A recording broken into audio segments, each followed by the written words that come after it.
For each music artist syndicate we put together, we actually put together a financial summary. Now this may vary from artist to artist a little bit, but I want to go through this summary with you to help you get a better understanding of the information that's in it. The first part of it talks about the lead company itself. Our companies are normally registered in Hong Kong, and this here tells you how many shares have been issued in this particular company.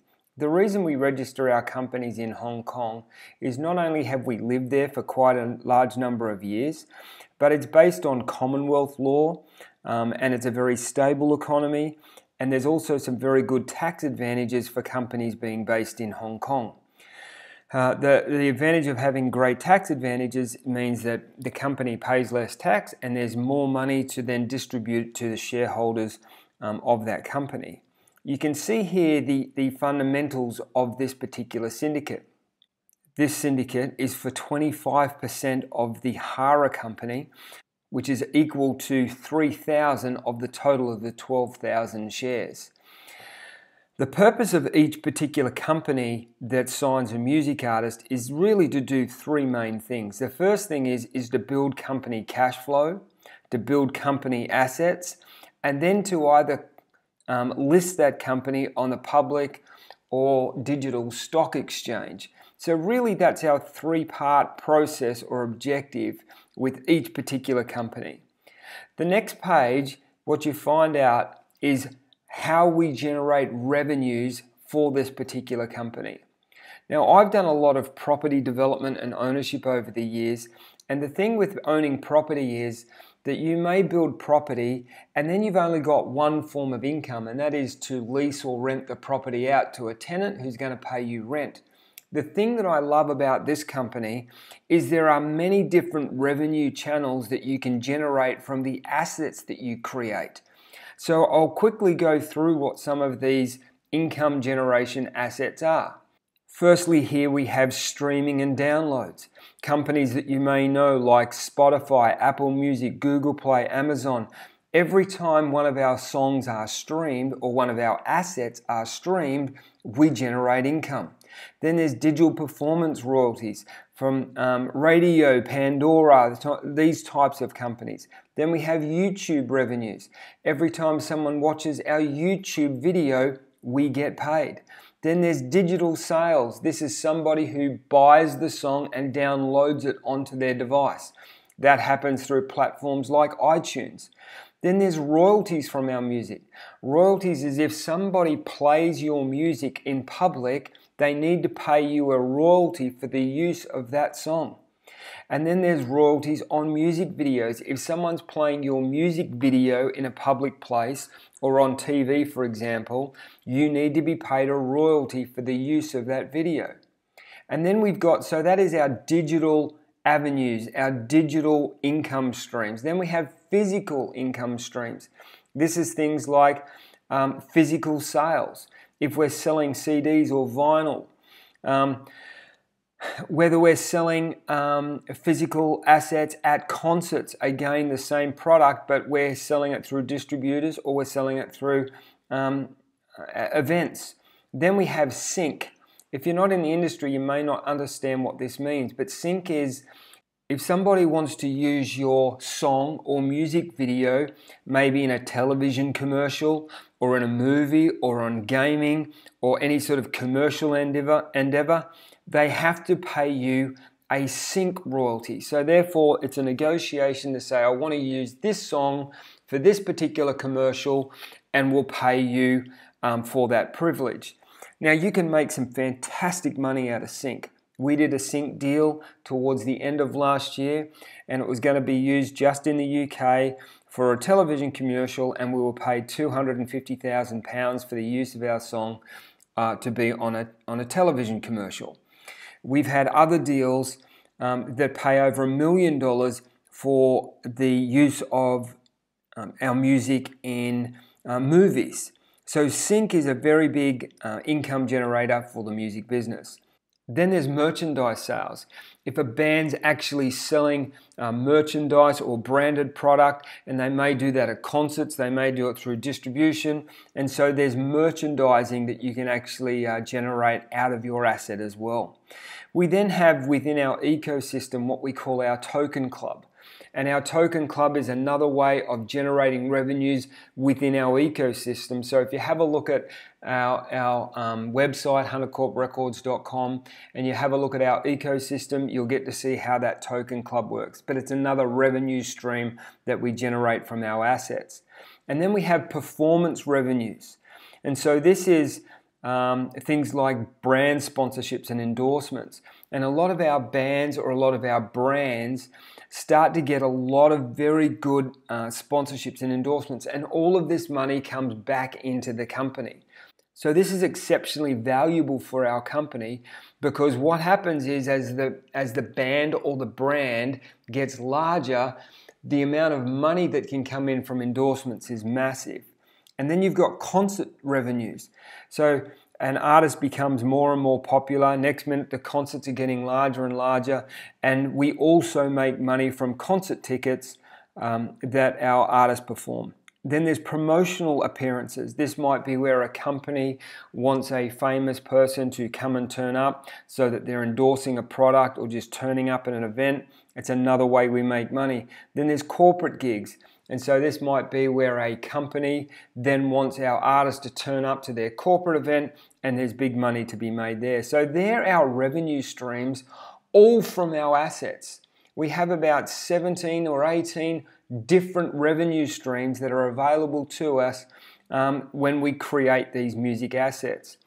The next part of this report is showing a representation of what type of revenues the syndicate can expect based on fan numbers. Now, the reason that this is important, because what we do is the more famous our music artists become is obviously reflected with how many fans that they have. Now, the more fans that they have, the more money that is made. And so you can see here, this is the fan numbers along the bottom, that as your fan numbers increase, the amount of revenue that's paid back to the syndicate also increases. So our job as a business is to actually grow the fan base of our artists, because the greater the fan base, the more money that they make. In other words, the greater the fan base, the more influence they have. The more a corporate company will pay them to turn up to a corporate event. The more corporate endorsements that they attract. And the list goes on. So what this is, you can see if you've got 50 million fans, the industry standard would be that someone with 50 million fans, the syndicate, which owns 25% of this company, would be expected to be paid around £4.4 million per year, and that's what's paid to the syndicate, not the total revenue, not the total profit. So what we do as a company is we have a detailed structure of how money is handled through our system. What we do is all income comes into the company, 26.4% is set aside for our tax and legal obligations. That leaves us the remainder of the money. We take 40% of that remaining money and leave it to the side to reinvest it back into our music artists and assets. That's so that we're creating more assets all the time. The remainder of those funds are distributed to the shareholders of the company. And so the shareholders of the company, 25% of those shareholders is the syndicate, and this represents that payout of 25% of the remaining funds. So that is how that graph is calculated. The next thing that we have here is we are looking to build assets. Now, the more assets that we can create, the more valuable the company becomes. Now, our asset accumulation is based on an average of 5 additional songs being produced by our artist every year. Now, that's not a huge amount, but it's very conservative. So these assets, the master recording copyrights of these songs belong to the company that the syndicate has shares in. Now, the beauty about having a copyright asset is it's not only in place, you don't just own that asset for the life of the contract, not even the life of the artist, but in fact you own that asset for 70 years after the artist has died. You know, the Beatles recently sold their copyrights. Obviously, they're no longer performing, but those copyrights sold for $2 billion because those copyright assets continue to generate about $200 million a year in positive cash flow, and that's why someone paid that much money for it. So what we are doing as a company is we are building our copyright asset portfolio by an average of 5 songs a year. So what we have down here is a chart that's showing the value of those copyrights that are accumulating on an annual basis into the company that the syndicate has shares in. So what you see here is the number of fans that an artist has, and then the amount of value that they are accumulating annually based on new copyright assets being inserted into the company. Now, the way that this is accumulated is on what they call in the industry, and you'll have to excuse my language, is the hit to shit ratio. So what that means is how many songs do they have to write to actually get a hit? Now, the thing is, the more fans an artist has, the higher the likelihood that every song is going to be a hit. The reason is, the thing that makes it a hit is how many people download the song, how many people stream the song, and obviously the more fans that they have, you instantaneously get a #1 hit because you got so many people downloading and listening to your song. So there's a valuation rationale that we'll come to shortly that values what a song is worth, and it's really just based on how much money a song can generate. So what this is showing is if 5 songs are created, and we'll look at this one here, 25 million fans, if 5 songs are created by that artist on an annual basis, there will be an additional £10 million a year being accumulated by that company worth of cash flow positive assets on an annual basis. The next part of the report is the stats around the particular artist. Now, like I said, we're looking at the HARA here, and you can see here this is the 1st of October to the 1st of February 2019. And if you look at any of these like Instagram, you can see what the growth of their socials have been. So right across the board, you can see Facebook 43%, Instagram 84%, Twitter 5%, YouTube 73%, Spotify 123%. So this band is getting amazing traction, great growth, and looks like every 3 months they're basically adding 50% of their entire network is growing again. They're almost doubling in size every 4 months. That's a very good stat. And then we look at the streaming stats. You can see they've had 122% growth in those few months on their streaming platforms and 82% growth on YouTube platforms. So you can see that this band is getting fantastic organic growth. There was this new song launched on the 1st of December, Be Somebody, and they had since December, and this is now, the report was done on the 1st of February. So that was 2 months. They had 44,000 Spotify streams and 25,000 YouTube views. And so that's a good result for a young band. The profit and loss is not included in every band because some of them haven't been trading. But here you can see the financials of this particular band, the income that they've taken, what the costs were over October, November, December. Just to give you a bit of an idea that this particular band is actually selling a lot of concert tickets. They are doing very well. They're actually selling out their concerts around the UK. This band's performing very well, got a great future. I'll come to this last section, which is very important, which actually comes down and proves up the valuation model of the business that you're buying into. Now we have to go back and we're looking at the underlying assets that the company has. And what you've got here is you've got a list of assets that this company currently owns, whether released or not released to the general public. And so you can see here that this was a debut single that we released in September 2017, Only Young. And we've got here the music video valuation of $234,000 and the single valuation of $2.3 million. Now this is the valuation model of a hit song. And so what we mean by that, if you've actually got a hit video, it would be valued at £234,000. Not every video you release is going to be worth that, and you can see that we've put a 1% valuation against that, which means that that video in our valuation summary is worth £2,340. So if this video, the reason it would be worth $234,000 if it was a hit, is because it would be generating about a 10% returns based on the viewing streams it may be getting from YouTube. The same with a song. This song would be worth $2.3 million if it was generating about £230,000 a year in cash flow. The general, and there is lots of markets out there for buying copyright. As a general rule of thumb, if you're buying the full copyright, which is for the life of artist, you'll buy an asset and it'll generate about a 10% return.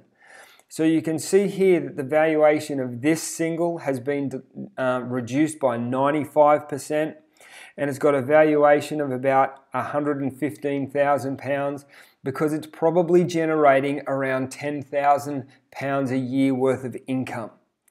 And so here you've got the different songs that are actually owned by the company, the valuation / hit percentage that has been applied to those songs based on what it's actually generating. And then you've got down here some songs that haven't been released yet. You can see that they're going to be released both in June 2019, which hasn't happened yet, as well as the third quarter 19. So this particular band, I want to point this out. There's a 25% song here. So this song's been valued at $577,000. The reason is this particular song has been listened to by some very big people in the industry and some big radio pluggers and TV pluggers, and they believe that this is absolutely a hit song.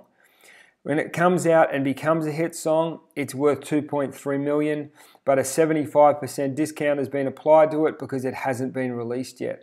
So the valuation methodology on this particular company, if you add all of the assets that it holds, based on our discounted percentages here, it holds about $3.2 million worth, £3.2 million worth of assets.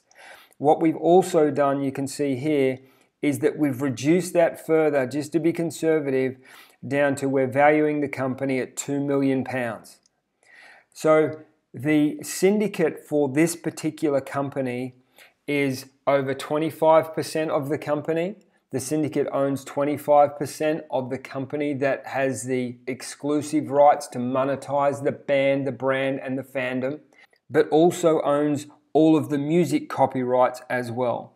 So therefore, in this particular syndicate, we're selling 25% of the shareholding to the syndicate, and the syndicate is raising £500,000 for that ownership. The last section of this report is what we call our earnings rationale. I'll quickly run through this. What this is doing is showing a number of artists that most people may know and calculating the total number of fans. Like for instance, Beyonce.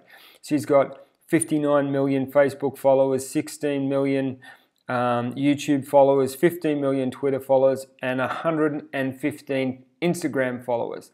Total fans, 206 million, but we average it right back to 68 million fans, even though there's 115 million just in Twitter alone. So we've done a average fans rationale based on totaling them all up and then dividing them by 4.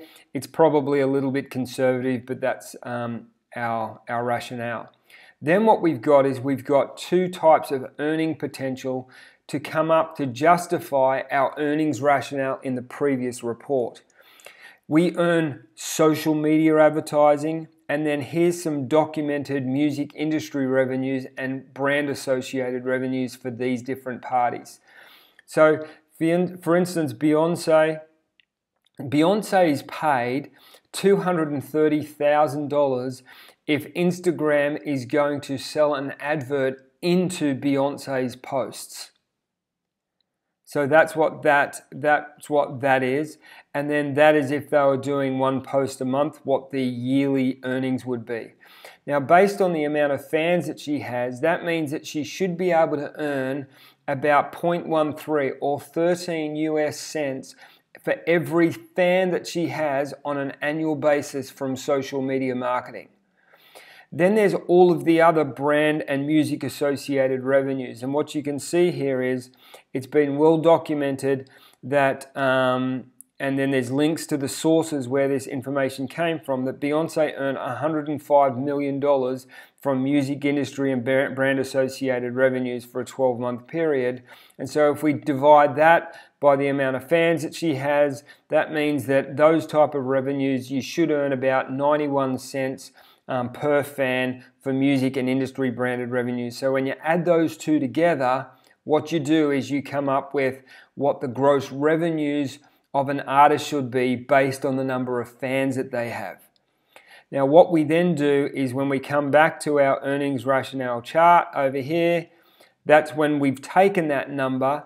So if we look at it and we say if it had 100 million fans, we've got 8.8 million pounds here. But if we went back to this, you could see that if you worked it out on this earnings rationale of 100 million and then you add those two together, it's actually about, you should be earning 100 million a year.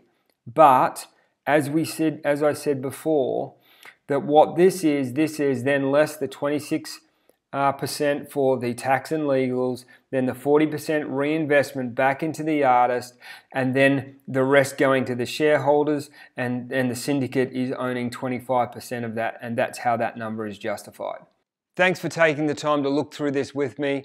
If there's anything else that we can do for you, please contact us through our website, www.huntercorprecords.com. Thank you.